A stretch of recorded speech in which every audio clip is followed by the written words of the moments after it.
Well, here we are again, Senior Living in Alexandria. I'm Jim Roberts, the host of Senior Living in Alexandria. This is a monthly show that is put on by Senior Services of Alexandria.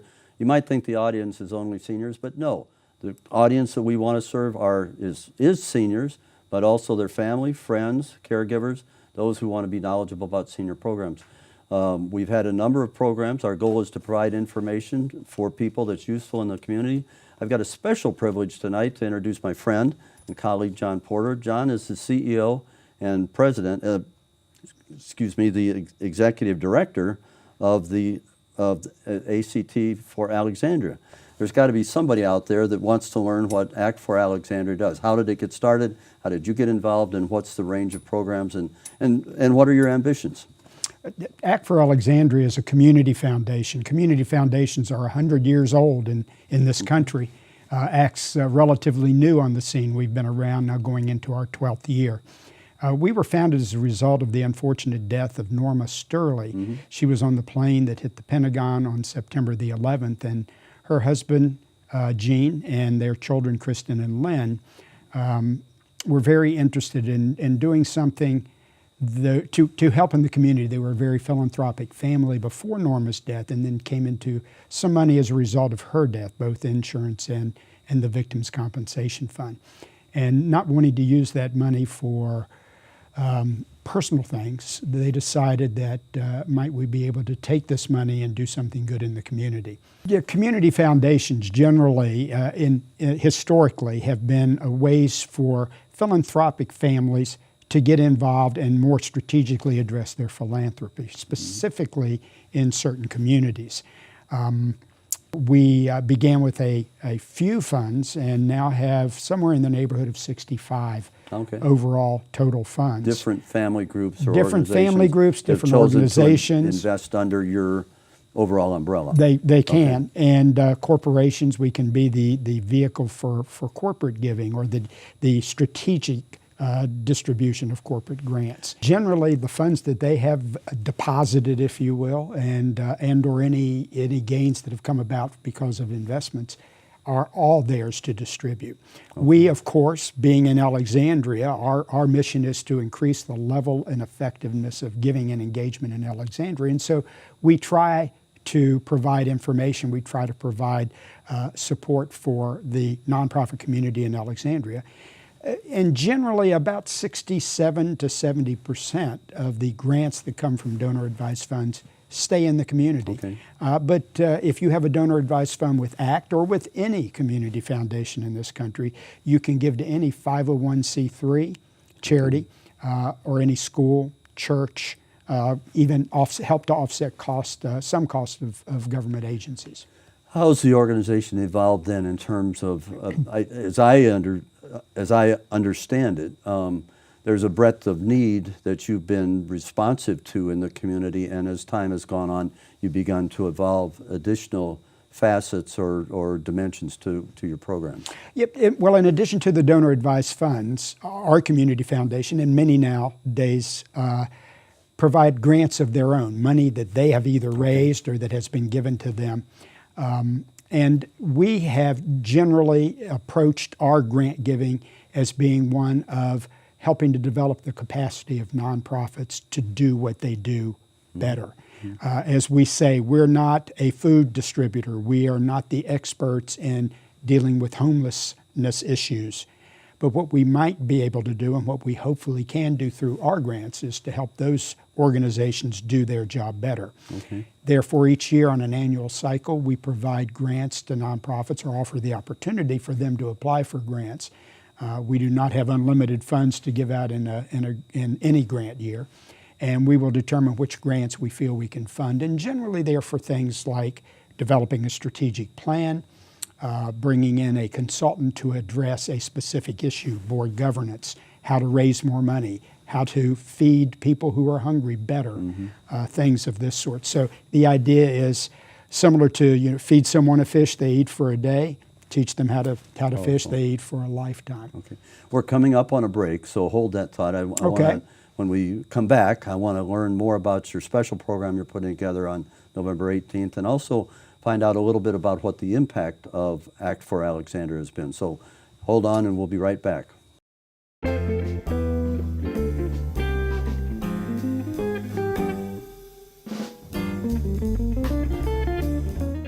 Hello, I'm Laurie Blackburn of the Speck Codron Investment Group here in Alexandria, and today we're going to talk about how to be prepared for the unexpected and to make sure those close to you are prepared as well. It's important to save and have good investments. I mean, that's actually what we talk to people about all the time, but there are other things that you need to do to make sure that your best laid plans work out the way you envisioned. I ask clients to look at their situation as if today is the day they're going to be hit by the proverbial truck.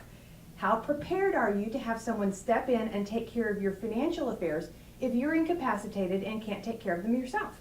What I found is that I can either make the decisions myself or the decisions can be made for me. And I don't know about you, but I'd far rather make the decisions for myself. And that means planning now for what I want to happen in the event of my death or disability. And this isn't just for seniors. I started making my own plans which were detailed and comprehensive after my kids came along, and I just update them every couple years to make sure everything's current. So what are the ways in which you can plan to make sure things unfold in the way that you want them to? First of all, obviously, is estate planning. That's done through your attorney. That's going to include wills or trusts, powers of attorney, healthcare directives that say who makes decisions for you and what type of decisions you would like to be made. I tell clients to think of the person in their family who they would least like to manage their financial and health affairs, and then assure them that that's the person who will be first in line at the courthouse to be appointed as their guardian in case they haven't set up plans for themselves.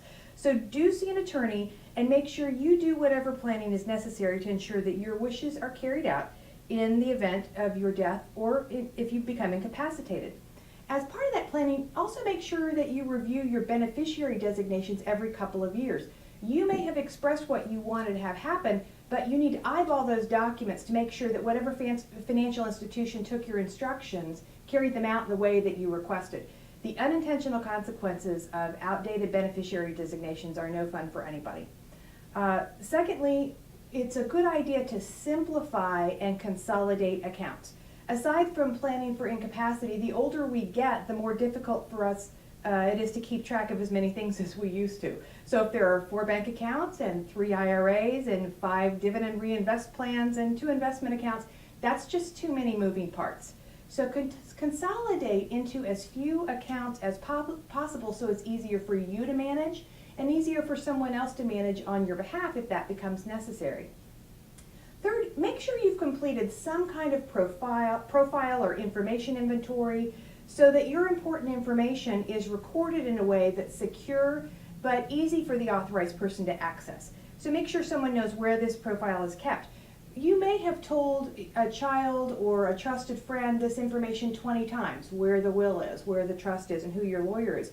But remember, they're going to be called upon to remember that at a time when they may very well be under a great deal of stress because of your illness. So it's just easier to have that written down.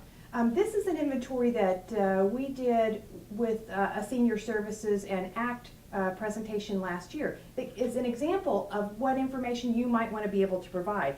It might include things like healthcare information, medications and dosages, name and contact information for doctors, health insurance information, healthcare directives, contact information for family members, children, caretakers, close family, contact information for your attorney, financial advisor, accountant, banker. By the way, hopefully you have already made introductions between the person who's going to be taking care of you and the people who are your financial and legal professionals now. That way everybody's even more ready to respond in the way that you would like them to. Make sure that the profile includes information about where the important documents are: trusts and wills, healthcare directives, life insurance policies, vital records such as birth certificates, marriage or divorce certificates, adoption papers, military papers, and other family death certificates. It often happens that you're trying to prove that when you're trying to prove who the survivor is, part of the question is, was there somebody else who was supposed to be the survivor that predeceased? So you not only need your information, but you may need death certificates of other family members. Where are the safe deposit boxes? Where are they held? Where are the bank accounts? Are there annuities, pensions, survivor annuities, vehicle titles, property deeds, appraisals, loans and mortgages, or valuable property that you've loaned out or restored someplace else?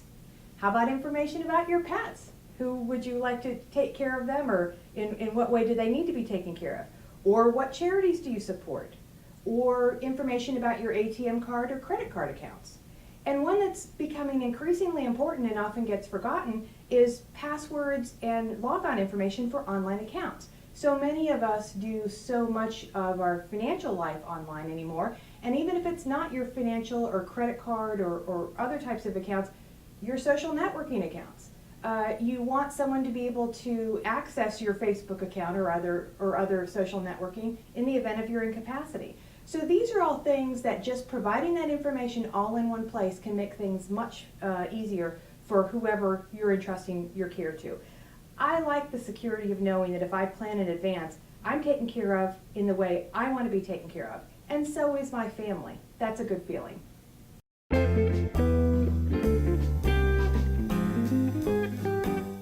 Hi, welcome again for another segment with Fitness with Rodney. Again, I'm Rodney Bates. I'm the Recreation Coordinator with the William Ramsey Recreation Center at the City of Alexandria Recreation Department.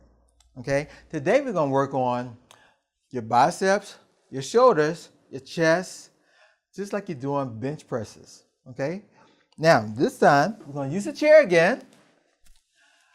You'll take your hands, open palm, shoulders back. Gonna breathe out like you're pushing something in your way, straight out and back.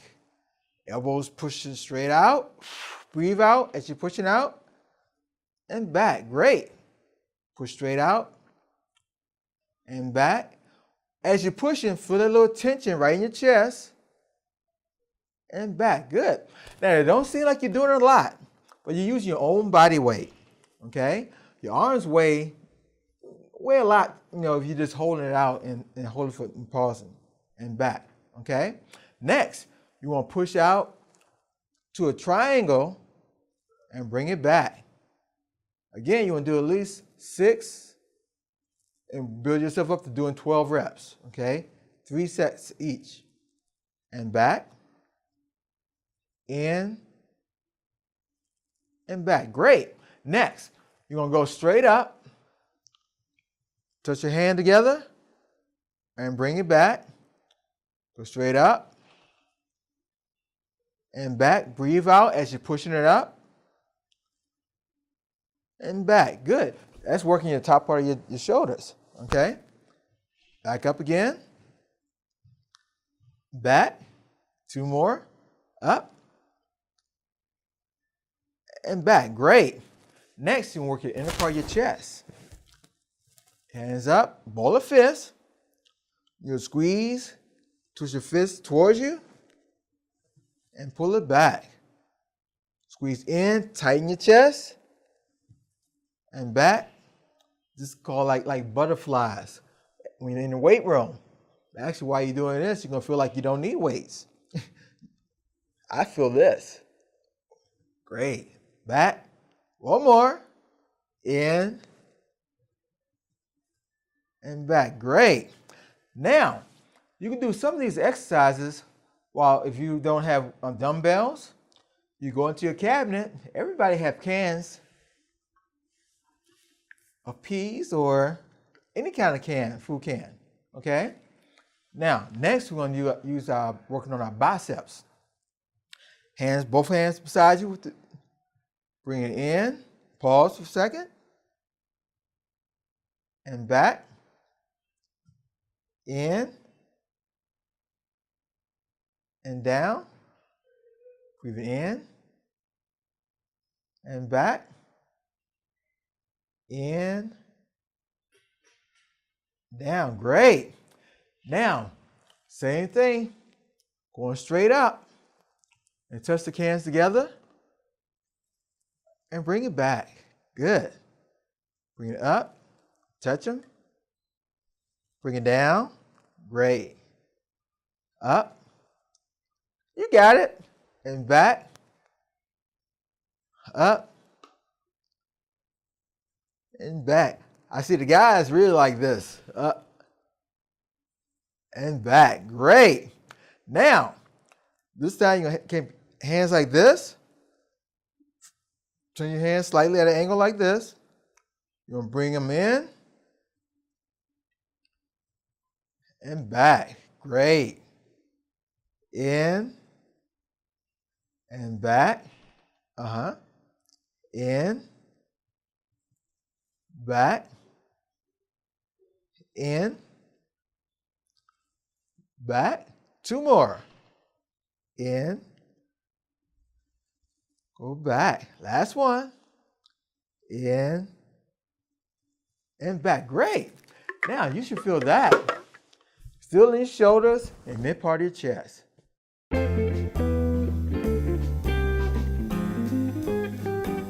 Hi, I'm Mary Lee Anderson. I'm with Senior Services of Alexandria, and I'm here to tell you what's happening in our city during the month of November. If you're interested in volunteering, we could really use you for one of Senior Services' new programs, Groceries to Go. The Groceries to Go program provides home delivery of groceries for seniors who really shouldn't be shopping anymore because of physical disabilities. We've all been to the grocery store and seen somebody who we're really worried might trip and fall and hurt themselves, and also worrying about their strength to carry those heavy packages. SSA has worked with a couple of the grocery stores in town. The Giant on Duke Street in particular has been very supportive. And we have volunteers who go every week to the store, pick up the groceries that the senior has ordered over the phone, deliver them to their house, unpack them if they'd like them to, and there's no delivery fee and there's no minimum order. But we do need more volunteers because we have lots of seniors who really need this service. If you would be interested in volunteering just for about an hour, don't even have to do the grocery shopping, you just pick up the groceries all ready to go, you can call us at 703-836-4414, extension 120, and find out more about how you can help with the Groceries to Go program. Another volunteer organization in Alexandria is the Right to Read program. They're always looking for tutors to help area children improve their reading skills, and your time commitment is just what you work out with the child's parent. It's a very rewarding experience, and for more information about that program, you can call 703-299-9854. Their website address will be listed on the screen just below here. Now let's talk about getting active. The winter months are coming, and it's a good idea to keep moving even though the weather's not so great anymore. The city's Department of Recreation has a program in their Power Plus 55 schedule of classes. It's called the Senior Body Parts Aerobics, and every Monday and Friday you can go check it out at the William Ramsey Rec Center between 10 and 11 o'clock in the morning. The Ramsey Center is over on the west end of town at 5650 Sanger Avenue. This program will help you strengthen and tone muscles and improve your flexibility with cardio and light weight training. You can register online at alexandriava.gov/recreation, or you can call 703-746-5414. Well, there's a couple of educational programs in November that I also think would be very interesting for you. The first one is a partnership that we're doing with Act for Alexandria and Senior Services. On November the 18th, we have a speaker series event that's called Finding Your Passions and Leaving a Legacy. It's going to be held at the Westminster Presbyterian Church in Alexandria, and it really is going to be a fun, interactive event where several local nonprofits are going to talk about the things that they do for our city and what appeals to you and what you might want to get involved with to uncover your inner passion of how you can get involved in the community, and also then how you can leave a lasting legacy. This will be the first in our regular speaker series that kicks off there in November. The registration begins at 9:30 and the program will run until noon. It's free, but you can register online at seniorservicesalex.org or call 703-836-4414. A little earlier in the month, on November the 11th, is the annual Caregivers Conference. That's an all-day event that runs from 8 in the morning till 3:30 in the afternoon. And it's a little bit far out of town, but it's definitely worth it, I promise you. It's going to be held at the Korean Central Presbyterian Church in Centerville, Virginia. And the theme is to prepare to care, getting your ducks in a row. It's a wonderful conference that's sponsored by the Northern Virginia Dementia Care Consortium. and it's designed for family caregivers, volunteers who work with older adults, and also professionals in aging and related services. I highly recommend this conference if you have anyone that you're helping who is suffering from dementia. It's a wonderful resource to help you, not only help your loved one, but also help you cope with the stress that comes with that type of a role. You can find out more information at their website, which will be listed on the screen below. That's your November community calendar. I hope to see you at some of these very interesting and fun events. And we're back. I'm here with John Porter of Act for Alexandria, and we're talking in this session about what ACT does, but equally we're going to talk in a few minutes about a very, very special program that it has with senior services. So John, we were talking before we left about some of the facets of what ACT for Alexandria does, and I think there was one more that you wanted to mention, I believe early care and education. What's that about, please? Well, over the years, we have certain initiatives that are really near and dear to our heart that we feel we can make a difference in. Currently, we're working with the city, in partnership with the city and other nonprofits in the community, to address early care and education. This is part of the Children Youth Master Plan, and a piece of that we're trying to develop a system to address a very important issue for our community. The more we can do earlier, I'm an educator in my first life, as I call it, the more we can do earlier. An eminent educator, I believe. Well, definitely. Yeah. But the more we do earlier, the less that needs to be done to catch up or make up or remediate later. So we are in that arena now and really excited about the possibilities of helping our community. And the goal there is to serve as a convener or a interpreter or a combiner of the resources and try to make it more effective as a group? One of ACT's roles as a community foundation is a convening role and getting people together to collaborate on various issues. This is one. Can you summarize, okay, so how many years did you say you've been in existence? Yes. We're into our 12th. And I believe you recently, with others, completed the impact and looked at the needs and impacts in Alexandria. Can you kind of summarize that for us? Very briefly, the Alexandria Council of Human Service Organizations, which is one of the groups that ACT helps convene with the city, has done a couple of studies. The most recent is an update of the 2008 needs assessment in the human services arena. That update came out last year and provided an even firmer understanding of the basic needs in our community, housing being the number one, affordable housing being the primary need. We have been making the rounds, if you will, to explain what the results of the study are to various groups and organizations in the community, even been before City Council. Yeah, I think you've got the luxury. A number of the nonprofits are operational. They deliver food or they provide child care services or tutoring or whatever. You can do that. You can enable it by grants, but you're also pulling back and saying, okay, how do these pieces fit together? Where are the holes? What can we do better? And that's, I think, very, very valuable for the community to be in that position. Thank you. And I think the idea, again, we can do more collectively and have more of an impact collectively than individually. It's something I think of the term herding cats, that some nonprofits are very close, but I think that's a worthwhile doing, and I think from my experience in Alexandria, you're accomplishing that, so well, thank you. Welcome. So thank you. Let's turn to November 18th. Okay. I understand the right topic. Around the corner. Right around the corner. I understand the topic there is legacy. Now, what do you mean by legacy? Well, we're broadening the discussion. We have worked with Senior Services and partnered with them on a couple of programs over the years. And this one's going to zero in a little bit more on what we're calling finding your passion, leaving your legacy. Finding your passion. Finding your passion. What is the primary thing that you care about? And if you were not able to be involved with or help to do, you would feel at a loss or feel that you had not done all you could do and were not as successful in your life as you wanted to be. Okay.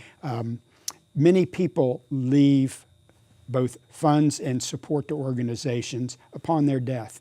I'm one who believes we should be looking at ways for you to be able to follow your passion, leave your legacy during your lifetime when you can see all the good things that you might be able to help accomplish. But in the broader sense, the idea is once you found your passion, how do you want to be able to help that passion in your later years or when you die, and how do you want to be remembered in this community, in the broader community? Typical obituary or death notice typically has at the bottom, contributions are received by such and such a church or such and such an organization, which is welcome. I mean, but it sounds like you're digging a little bit deeper. What's the forethought, planning?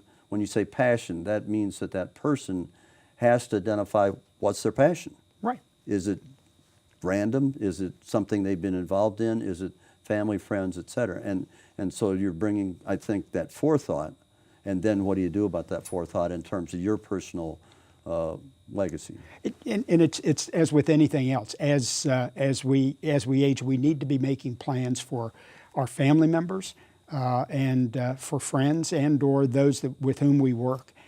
We also need to be making sure that those things we really care about are taken care of and supported as best we can. And those at are the appropriate time. for forecast choices that Yes. this is what I want to do. Yeah. What kind of thing? So that's the general topic. So what kind of speakers do you think you might have?